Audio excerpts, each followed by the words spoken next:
સમાચાર સવારમાં તમારું સ્વાગત છે। આજના તાજા અને મુખ્ય સમાચાર જાણીએ તે પહેલા ચેનલને સબસ્ક્રાઇબ કરી લો। આજે કમોસમી વરસાદની આગાહી। અંબાલાલ પટેલે જણાવ્યું છે કે ગઈકાલે અને આજે રાજ્યમાં માવઠું પડી શકે છે। દરિયાકાંઠાના વિસ્તારમાં ભારે વરસાદની સંભાવના છે। કેટલાક વિસ્તારોમાં પવન સાથે વરસાદની શક્યતા છે। ફેબ્રુઆરીની શરૂઆતમાં દેશના ઉત્તરીય પર્વતીય પ્રદેશોમાં ભારે હિમવર્ષા થઈ શકે છે, જેના કારણે ફેબ્રુઆરીના પહેલા 2 અઠવાડિયામાં ગુજરાતમાં સવાર સાંજ હિમયુક્ત ઠંડીનો અનુભવ થશે। હવે વરસાદ અને ઠંડી બંને માટે તૈયાર રહેજો। અયોધ્યામાં બગદાણાનું અન્નક્ષેત્ર થયું શરૂ। પ્રાણ પ્રતિષ્ઠા બાદ અયોધ્યામાં શ્રીરામ લલ્લાના દર્શન માટે લાખો ભક્તો દર્શનાર્થે આવી રહ્યા છે। બજરંગદાસ બાપાની પુણ્યતિથિ નિમિત્તે આજથી બગદાણા ગુરુઆશ્રમે અયોધ્યામાં અન્નક્ષેત્રનો પ્રારંભ કર્યો છે। રસોયા, સહાયકો અને સ્વયંસેવકો મળીને 200થી વધુ લોકોની ટીમ સેવા આપશે। 60 દિવસ અન્નક્ષેત્ર ચાલશે। વહેલી સવારે ચા અને પૌવા, બપોરે 11 થી સાંજના 4 સુધી ભોજન અને સાંજે 7 થી 10 વાગ્યા સુધી મહાપ્રસાદ ભક્તોને અપાશે। કોંગ્રેસના વધુ એક એમએલએ ભાજપની રડાર પર। લોકસભાની ચૂંટણીને લઈ ભાજપે ઓપરેશન લોટસ શરૂ કર્યું છે, જે અંતર્ગત સૌરાષ્ટ્રમાં કોંગ્રેસને વધુ એક ફટકો પડી શકે છે। જામનગર જિલ્લાના જામ જોધપુર વિધાનસભા બેઠકના પૂર્વ ધારાસભ્ય ચિરાગ કાલરિયા કોંગ્રેસને રામ કરી ભાજપમાં જોડાઈ શકે છે। લોકસભા ચૂંટણીમાં 5 લાખની લીડ મેળવવા વિપક્ષના મજબૂત નેતાને તોડી ભાજપમાં સમાવેશ કરવામાં આવી રહ્યો હોવાનું ચર્ચાઈ રહ્યું છે। ઠંડીમાં થયો ઘટાડો। તાપમાનને કારણે રવિ પાકને નુકસાનની ભીતિ। જાન્યુઆરી મહિનાના અંતમાં ઠંડીમાં ઘટાડો નોંધાયો છે। વહેલી સવારે તેમજ રાત્રે ઠંડી તો બપોરે ગરમી અનુભવાઈ રહી છે। ગાંધીનગર, અમદાવાદ, ડીસા, રાજકોટ અને પોરબંદરમાં 12 ડિગ્રી તો કેશોદ, ભુજ, મહુવા અને વડોદરામાં 13 ડિગ્રી, સુરેન્દ્રનગર અને આણંદમાં 14 ડિગ્રી અને ભાવનગર તથા સુરતમાં 15 ડિગ્રી તાપમાન નોંધાયું છે। સૌથી ઓછું નલિયા 9 ડિગ્રી રહ્યું હતું। ગરમી વધવાને કારણે શિયાળુ પાકને નુકસાન જવાની ભીતિ સેવાઈ રહી છે। હરણી લેક ઝોન બોટ દુર્ઘટના મામલામાં ભાગેડુ કોટિયા પ્રોજેક્ટના વધુ 3 ભાગીદારો સહિત ડોલ્ફિન એન્ટરટેઇનમેન્ટના નિલેશ જૈન ઝડપાયો। વડોદરા હરણી લેક ઝોન બોટ દુર્ઘટના મામલે પોલીસે કોટિયા પ્રોજેક્ટનો પડદા પાછળનો મુખ્ય સૂત્રધાર પરેશ શાહ અને પાલિકાના નિવૃત્ત ટીડીઓ તેમજ કોટિયા પ્રોજેક્ટના ભાગીદાર ગોપાલ શાહને દબોચી લીધા બાદ ક્રાઇમ બ્રાન્ચને વધુ એક મોટી સફળતા હાથ લાગી છે। બોટ દુર્ઘટનામાં પોલીસ પકડથી બચવા ભાગી રહેલ વધુ 4 આરોપીઓને ઝડપી પાડતા ધરપકડનો આંક 13 પર પહોંચ્યો છે। હજુ પણ 6 આરોપીઓ પોલીસ પકડથી દૂર છે। મુખ્યમંત્રીએ સંતો અને હરિભક્તોની મુલાકાત લીધી। અમદાવાદ શહેરમાં સ્વામિનારાયણ મંદિર કાલુપુર દ્વારા આયોજિત શાકોત્સવમાં મુખ્યમંત્રી ભૂપેન્દ્ર પટેલે મુલાકાત લીધી હતી। મુખ્યમંત્રીએ શાકોત્સવમાં સંતો અને હરિભક્તોની મુલાકાત લીધી હતી અને સંતોના આશીર્વાદ મેળવ્યા હતા। આ કાર્યક્રમમાં મોટી સંખ્યામાં હરિભક્તો હાજર રહ્યા હતા। હાલ આને લગતી તસવીરો સોશિયલ મીડિયામાં વાયરલ થઈ રહી છે। રાજકોટના ઉપલેટામાં હૈયું કંપાવે તેવી ઘટના। રાજકોટ જિલ્લાના ઉપલેટાના ભીમોરા ગામમાં હૈયું કંપાવે તેવી ઘટના સામે આવી છે। માતાએ પોતાની 9 મહિનાની દીકરીને એસિડ પીવડાવી હોવાનો બનાવ સામે આવતા ચારે બાજુ ચકચાર મચી ગઈ છે, જે બાદ માતાએ પોતે પણ એસિડ પીધું હતું। આ ઘટનામાં માતાનું મોત થયું છે, જ્યારે માસૂમ દીકરી હોસ્પિટલમાં જીવન મરણ વચ્ચે ઝોલા ખાઈ રહી છે। આગળ મહત્વના સમાચાર હજુ બાકી છે, તેની શરૂઆત પહેલા વિડીયોને લાઇક કરીને તમારો સહકાર આપો।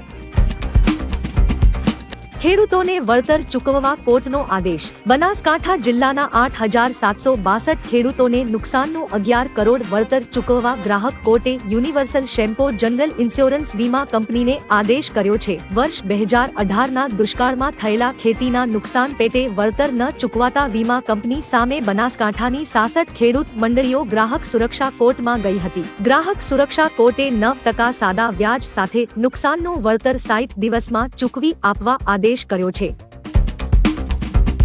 ઉમેદવારો સચિવાલય ખાતે થયા એકઠા। ગાંધીનગર સચિવાલય ખાતે ટેટ ટાટ પાસ ઉમેદવાર એકઠા થયા હતા। ઉમેદવારો ગુજરાતમાં ખાલી પડેલી 55,000 શિક્ષકો માટે નવી ભરતી શરૂ કરવાની માંગ માટે સચિવાલય ખાતે એકઠા થયા છે। લાંબા ગાળાથી શિક્ષકની ભરતી ન થતા ઉમેદવારમાં રોષ વ્યાપ્યો છે। ઉમેદવારની માંગ છે કે સરકારે જ્ઞાન સહાયક સિસ્ટમ બંધ કરવી જોઈએ અને તેના સ્થાને હિન્દી, ગુજરાતી, અંગ્રેજી, ઉર્દુ અને મરાઠી ભાષામાં શિક્ષકોની ઘટ છે તે ભરતી ભરતી કરીને પૂરી કરવી જોઈએ। પરીક્ષા પે ચર્ચામાં પીએમએ કહેલી વાતો। મિત્રો વચ્ચે સ્પર્ધાત્મક ટેન્શન ટાળો, બાળકોમાં હરીફાઈ ઊભી ન કરો। તમારા પોતાના મિત્રો સાથે કેવા પ્રકારની સ્પર્ધા, સરખામણીથી બાળકોમાં નફરતની લાગણી જન્મે છે। માતા પિતા પણ ઘરમાં સરખામણી કરે છે, તેનાથી વિકૃત સ્પર્ધાની ભાવના જન્મે છે। મિત્રો સાથે નહીં પણ પોતાની જાત સાથે સ્પર્ધા કરો। સ્પર્ધા જરૂરી છે, તેના વિના જીવન અયોગ્ય બની જશે। પ્રતિભાશાળી મિત્રોમાંથી પ્રેરણા મેળવવી જોઈએ। આ સિવાય પરીક્ષા પે ચર્ચા પીએમ મોદીએ કહ્યું, પરીક્ષા ખંડમાં પોતાનામાં આત્મવિશ્વાસ રાખો, લખવાની પ્રેક્ટિસ કરતા રહો। જેટલું વધારે લખશો એટલી શાર્પનેસ આવશે। રીલ્સ જોવામાં સમય ન બગાડો, સંતુલિત આહાર અને પૂરતી ઊંઘ લેવી। ફિટનેસ માટે કસરત કરવી જોઈએ। નિર્ણય લેતા શીખો, મૂંઝવણમાં ન રહો। નવી શિક્ષણ નીતિ તમારા માટે ખૂબ જ અનુકૂળ છે। તમે જ્યારે ઈચ્છો ત્યારે તમારી લાઈન બદલી શકો છો। મેંદરડા ઇવનગર અને જૂનાગઢ બાયપાસ રોડનું આખરે 14.14 કરોડના ખર્ચે નવીનીકરણ શરૂ। જિલ્લા પંચાયતના પ્રમુખના હસ્તે ખાતમુહૂર્ત કરવામાં આવ્યું। મેંદરડા ઇવનગર અને જૂનાગઢ બાયપાસ રોડનું આખરે 14.14 કરોડના ખર્ચે નવીનીકરણ કરવામાં આવશે। જિલ્લા પંચાયતના પ્રમુખના હસ્તે ખાતમુહૂર્ત કરવામાં આવ્યું હતું। આ રસ્તો બનતા સોમનાથ અને દીવ સહિતના પર્યટન સ્થળે જતા પ્રવાસીઓને રાહત થશે। મેંદરડા તાલુકાની જનતા ઘણા વર્ષોથી જૂનાગઢ બાયપાસ રોડ અંગે હાલાકી ભોગવી રહી હતી, જેનો હવે અંત આવ્યો છે। ભાજપે એક ભાવિ પીએમને ફરીથી સીએમ બનાવ્યા। બિહારમાં નીતિશ કુમારના એનડીએમાં સામેલ થવા પર સપા પ્રમુખ અખિલેશ યાદવે કહ્યું કે આ ભાજપની લોકસભા ચૂંટણી હારવાની હતાશાનું પરિણામ છે। ભાજપે ષડયંત્ર કરીને ભાવિ પીએમને સાથે મળીને સીએમ પદ સુધી જ સીમિત કરી દીધા। ભાજપે બિહારની જનતાનું અપમાન કર્યું છે। આનો જવાબ જનતા લોકસભાની ચૂંટણીમાં હરાવીને આપશે। બિહારના લોકો હવે ભાજપને હરાવવા માટે તેમના મતનો ઉપયોગ કરશે।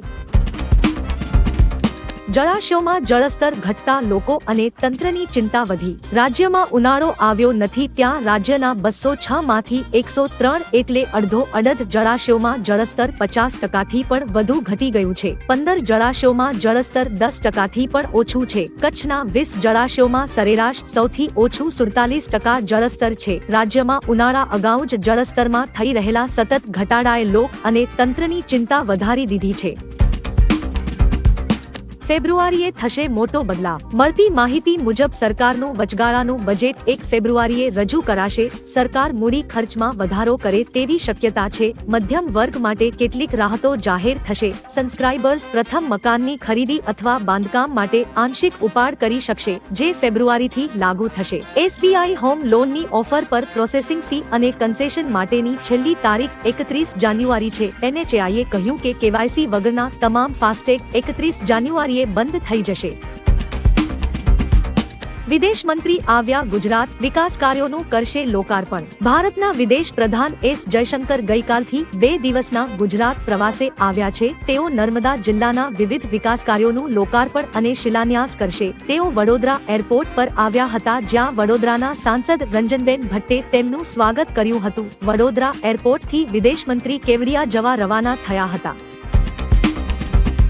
19 લાખ શ્રદ્ધાળુઓએ રામ મંદિરના કર્યા દર્શન। અયોધ્યામાં ભક્તોનો ધસારો યથાવત છે। મંદિર ટ્રસ્ટના સભ્યોએ જણાવ્યું કે આ મહિનાની 23મી તારીખથી આજ સુધીમાં લગભગ 19 લાખ લોકોએ રામ મંદિરની મુલાકાત લીધી છે। આ મહિનાની 23મીએ 5 લાખ, 24મીએ 2.5 લાખ, 25મીએ 2 લાખ, 26મીએ 3.5 લાખ, 27મીએ 2.5 લાખ અને 28મીએ 3.25 લાખ લોકો ભગવાન રામના દર્શન કરવા અયોધ્યા આવ્યા હતા। સીએ અંગે કેન્દ્રીય મંત્રીનું મહત્વનું નિવેદન। નાગરિક સુધારા કાયદા સીએ અંગે કેન્દ્રીય મંત્રી શાંતનુ ઠાકુરે દેશમાં આ કાયદો ક્યારે લાગુ થશે તે અંગે કહ્યું કે આગામી 1 સપ્તાહમાં દેશમાં સીએ લાગુ કરવામાં આવશે। તેમણે કહ્યું કે હું મંચ પરથી ખાતરી આપું છું કે આગામી 7 દિવસમાં સીએ માત્ર બંગાળમાં જ નહીં પરંતુ સમગ્ર દેશમાં લાગુ થઈ જશે। શાંતનુ ઠાકુર દક્ષિણ 24 પરગણાના કાકદ્વીપમાં એક જાહેર સભામાં ભાષણ દરમિયાન આ નિવેદન આપ્યું હતું।